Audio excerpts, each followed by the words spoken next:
Hi everybody, how are you? I'm so excited to finally be starting these Facebook Lives. I'm going to be holding them every Tuesday at 12 o'clock. So make sure to come and join me every Tuesday at 12. And if you're catching the replay, hello, welcome. I'm just so excited to have you, and I'm so excited to finally be getting started in this process. I'm super passionate about it, and I'm just ready to go. I have a lot prepared for you today. I have my notes on my phone, so bear with me. I don't want to kind of get off on a tangent. I want to stay super focused on what we're talking about today. Okay, so stick with me because we have a really let's just say one of the most important topics to get you started. So whether you have an IEP or don't have one at all but feel that you need one, then this is for you, I promise. So a little bit about me. My name is Raven Woods, and I'm not only excited to be here, I'm just really excited for all of you because I'm thrilled to be teaching this finally after so many years of people telling me to do this. I just felt that at the time I didn't have the energy. And part of me was a little fearful, thinking that, oh, I'm going to lose, as I didn't know, at the time I didn't know, oh, I'm going to lose services for my daughter, which was totally stupid of me to think. So here I am now teaching all about the IEP and how you can nail it and really rock at it, to be quite honest.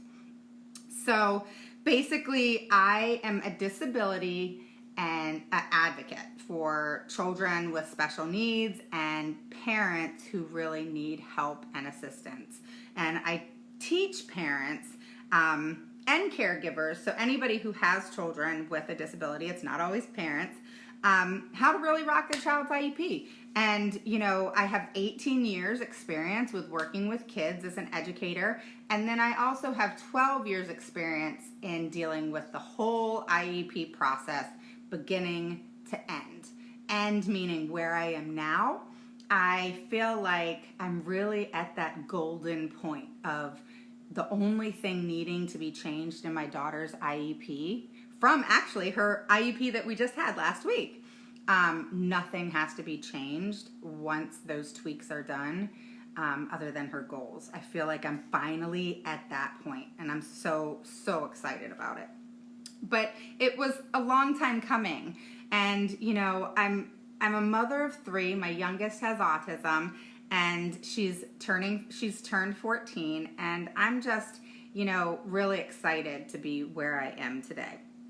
So I basically have a ton of experience and a ton to share with you, and it actually sometimes gets overwhelming because I just want to throw up on you, and I don't want to do that. So what I want you to do first is post below, just so I know every Tuesday, and I can pick and choose, what topics you all want to learn about. What is something that you fear? What is something you're having an issue with?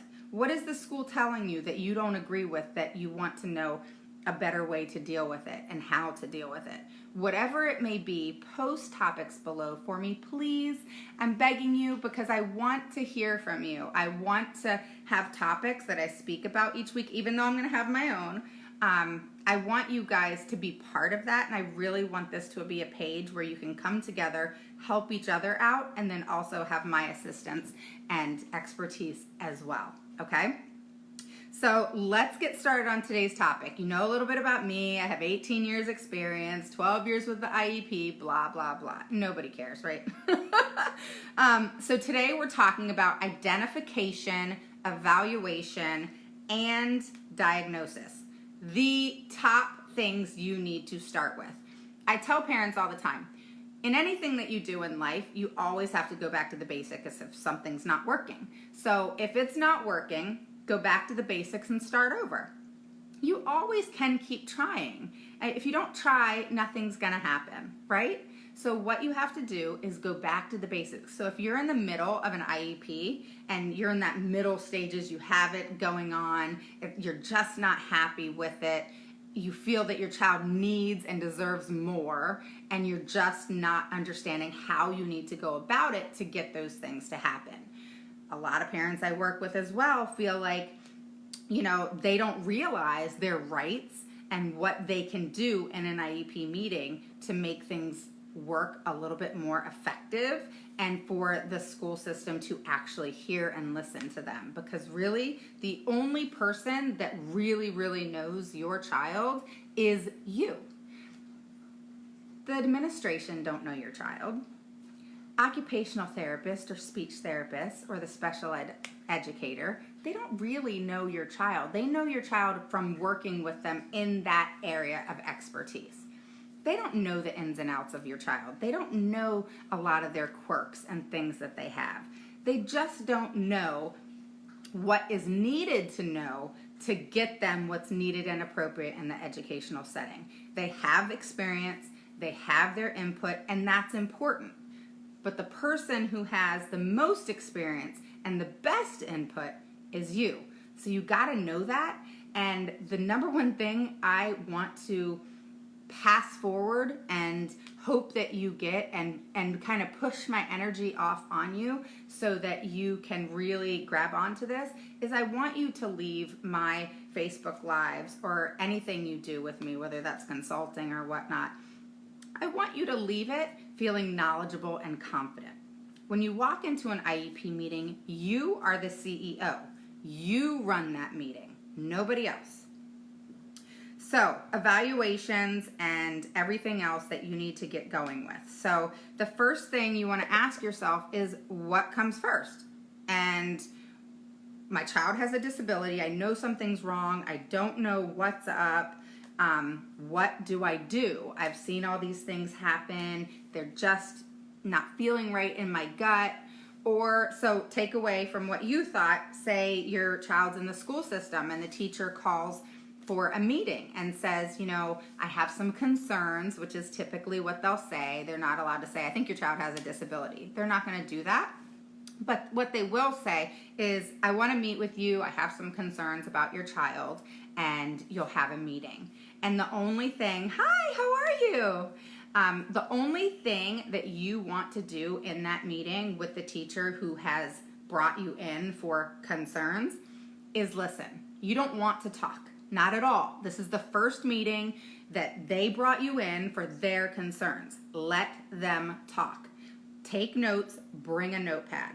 The most important thing for you to do at that meeting is to not talk at all, to only listen, okay? Then go home, have your questions and everything that you wrote, your notes, and then what you're gonna do is you're gonna think about what you feel you need to do to get your child what they need.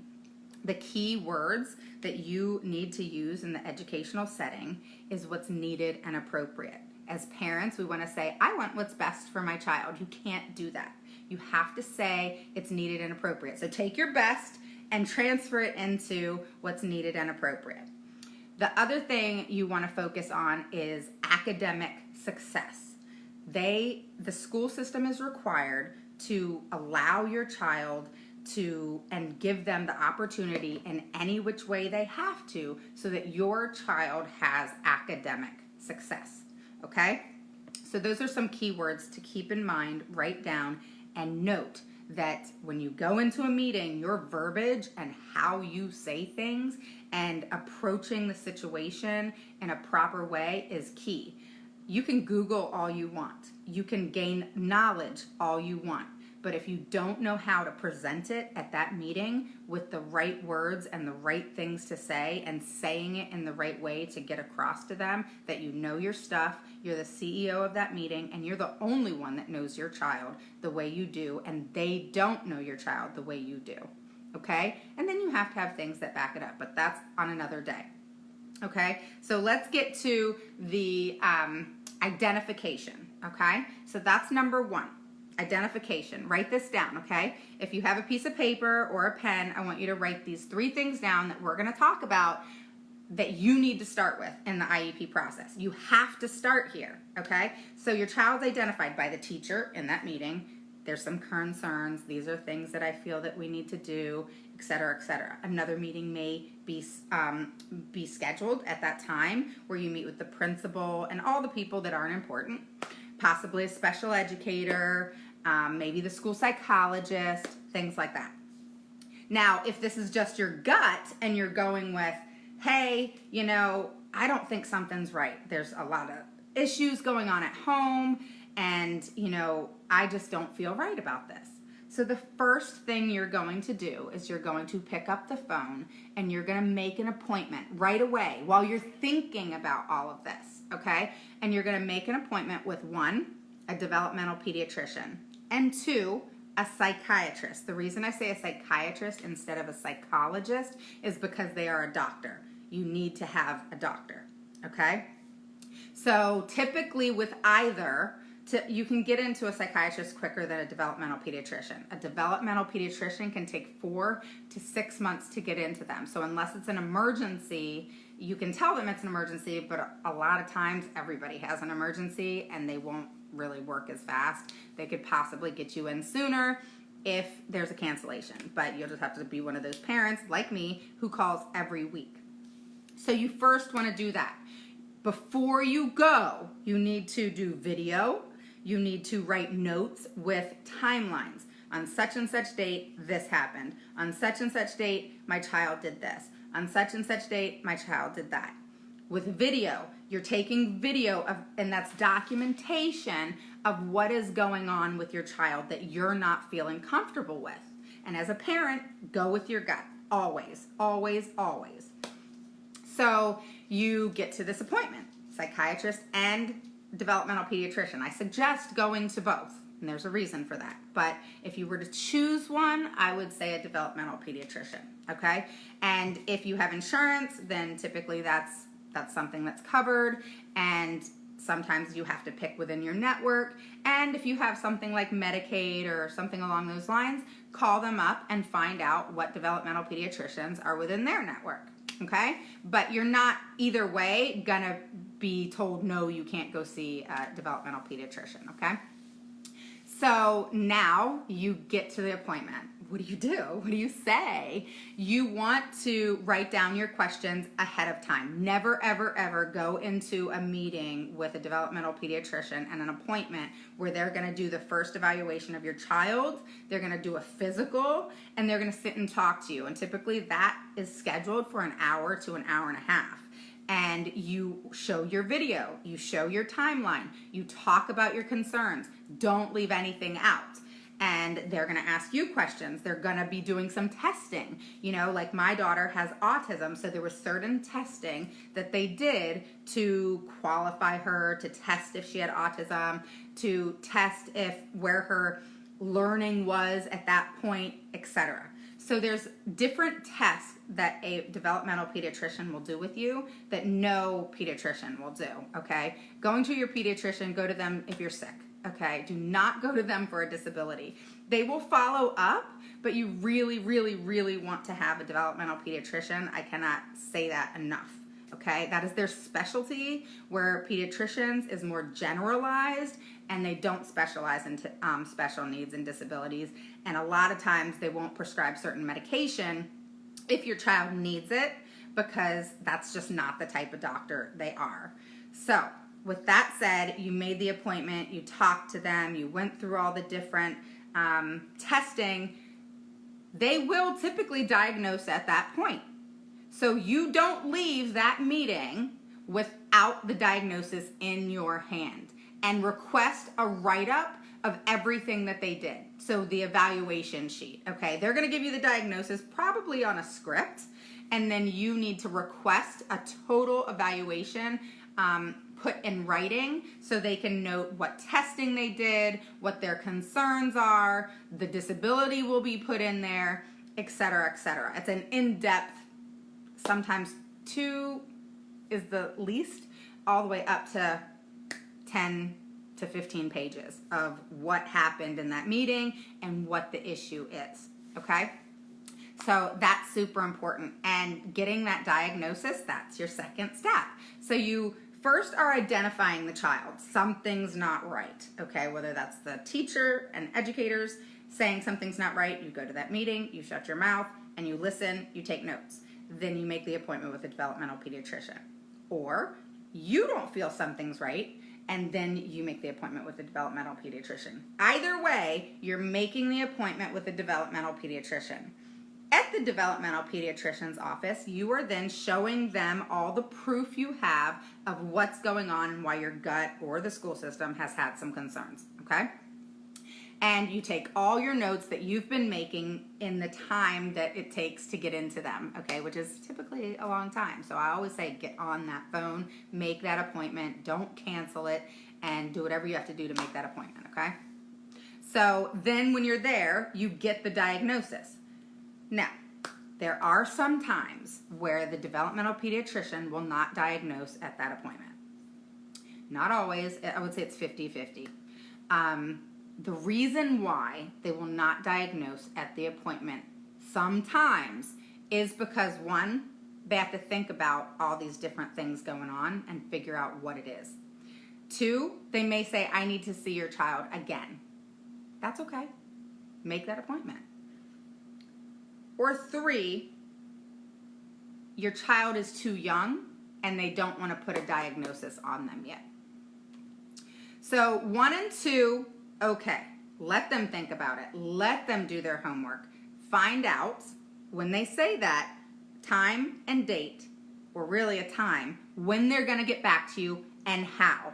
Schedule that right then. Don't leave not having scheduled that. Number 2, if they just want to see your child again, perfect, no problem. Schedule that appointment right then and there. If it's number 3 and they're not wanting to diagnose, they're not going to probably say this. Well, sometimes they will. They'll say they're just too young. I don't want to diagnose yet. Let's just see how things go. Number 1, that is okay in some situations, but schedule the next appointment right away so that you come back in within a 3-month period. Okay? Number 2, if your gut says, nope, I need something right now. Whatever that reason is in your gut, it doesn't matter. That's when you have to not be passive. So if you're passive people, it's time to let that go, and you need to be assertive, not aggressive, assertive, okay? And you need to say, no, I need my child diagnosed right away because I brought you videos, timelines of different behaviors, and everything I needed as a parent, along with me talking to you about everything that's going on. In school, my child is going through 1, 2, 3, 4, 5, whatever you have going on. Let them know that this is important to you. It's important for that child to succeed, and it's important for this to happen. Then let them know that if there's more, I'll come back in 3 months, but I've got to have something right now because my child is suffering. My child is in need of this. I need your help.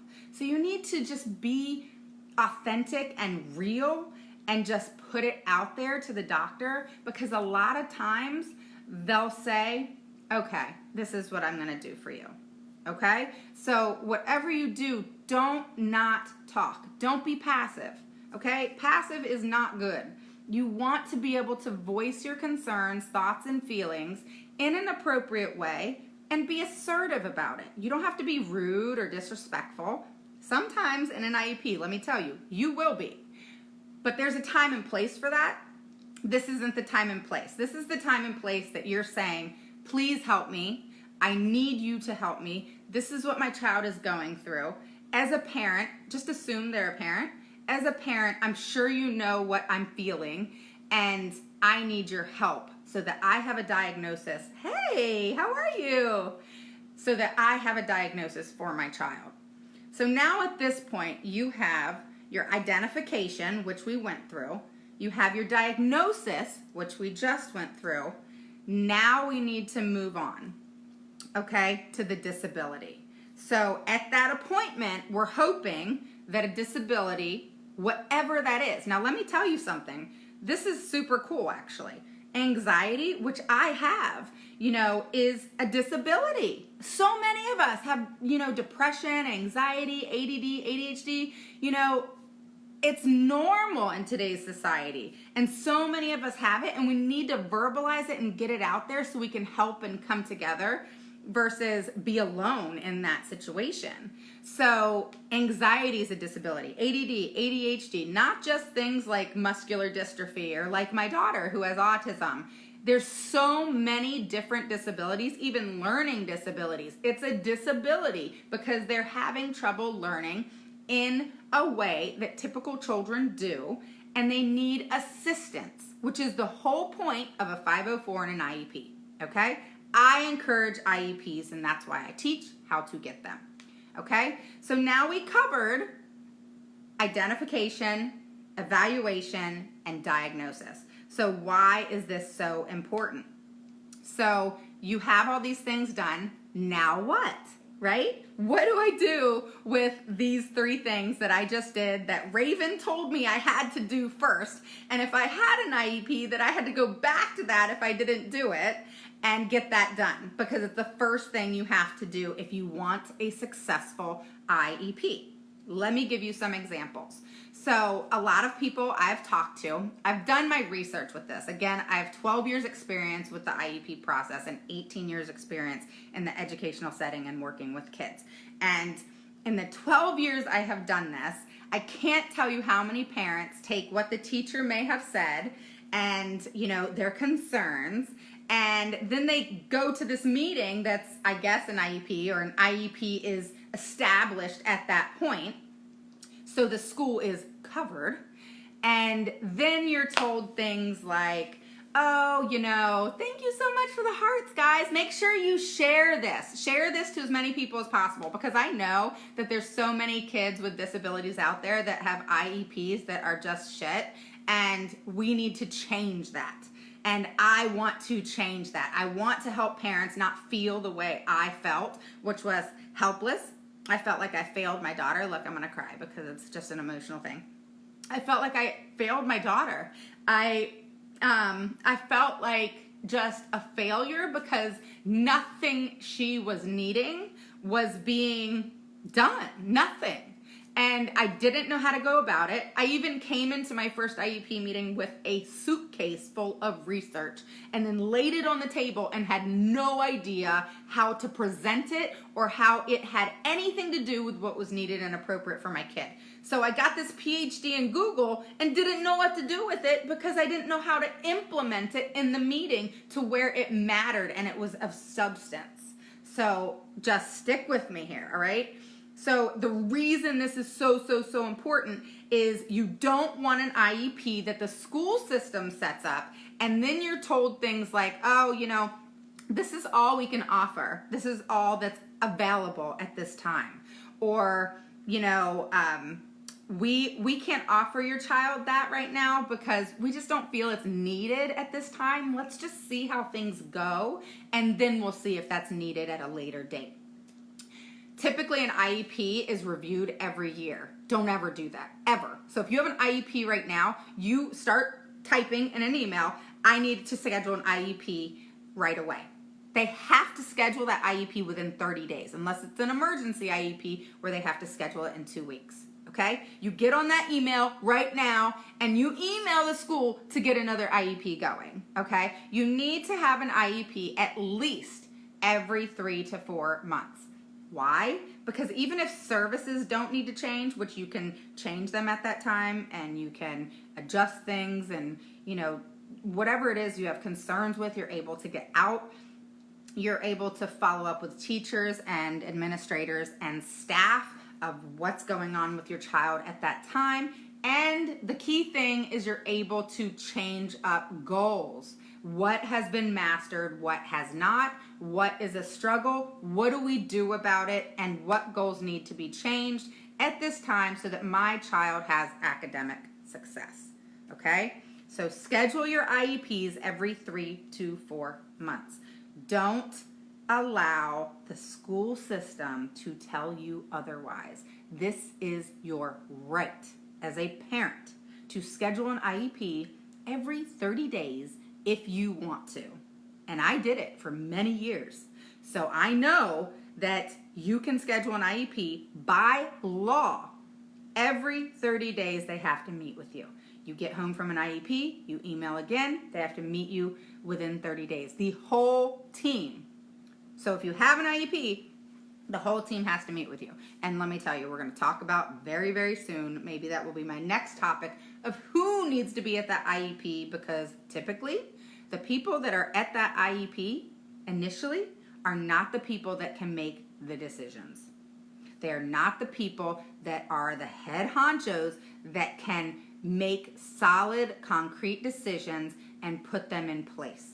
Okay? They're only able to make those smaller decisions, which is why they're offering you and saying, this is all we can do at this time, or this is all we're offering at this time. And when you're saying, well, why? My child needs this, this, this, and this. And they're saying, well, we don't feel that is needed at this time, so this is what we're going to do, and we'll revisit it at a later date. Right? Isn't that what's said? Or other different excuses and bullshit that they pull out because they're trying to push you off. Okay? So the longer they can push you off, the better for them. Not so good for your child. So you have to be assertive. Did you see that? Assertive, persistent, and aggressive in your demands for them to do what they have to do and is required of them. That if you don't know these things, they're not going to do them. They're not going to give you a call and say, I think your child needs an evaluation because I feel that there possibly could be a disability. I would go get an evaluation so that you can have a hell of an IEP for your child and get what's needed and appropriate for them to have academic success. Don't ever expect that phone call, ever. Okay? So I think we covered a lot today. And did you see like this whole in me? Like it's just my personality, y'all. It just is. But I'm so passionate about this and I just want to get it out to parents of what their rights are and what they're entitled to and what they should be doing from the beginning to end, step by step. So when you get this evaluation and you've identified your child, you get the evaluation and then you get the disability, you have more of a stand in that IEP because it's no longer the teacher saying these are concerns, so I think we need to do this, this, and this. Then it's, no, my child has this and these are the different therapies that are effective and scientifically based, if you can find that, or peer-reviewed articles, 2 things that you need to make sure you have on a certain therapy or different things that are going on in today's society that are really effective for children. I remember my daughter started out, we did ABA therapy, we did speech and OT, we did what's called play therapy, which is amazing, y'all. So we did so many things that were effective for her. So I got her everything that she needed from, she's my youngest child of 3. So I knew my 2 typical children, what there was something up with Sky. So I knew that I needed to be on this real quick. I had to get over feeling sorry for myself and why me, and I had to just take action. And in that action, I made so many mistakes, and I don't want you to make the same ones. So I don't want you to feel that worry and feeling like you let your child down and you're not doing everything you possibly can to get them the best possible education that they need and deserve. So you want to really focus on doing these 3 things, and if you haven't, going back and doing these 3 things so that you can go into that IEP meeting and have substance, okay? I'm gonna walk you through the rest.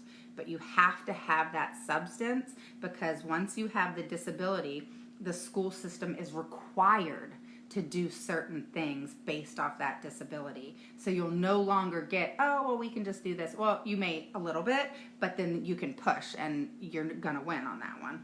But you won't get that whole half-assed kind of thing anymore because your child is diagnosed and they can't do anything about it and they can't argue with a doctor's diagnosis. Does that make sense? So post below the topics you want to talk about. What's important to you? What do you want to learn more about? Let's make this a group discussion and a group page that truly rocks. I know there's tons of other pages where you get that parent support and that amazingness. Believe me, I follow them and I love them and I love connecting with other parents just like you. But this is a different type of page. This is about the educational setting and what your child needs and what's appropriate for them in the educational setting with a disability and needing an IEP. You'll notice that I don't talk a whole lot about 504s because if you have one, I say move to an IEP and I can teach you that as well.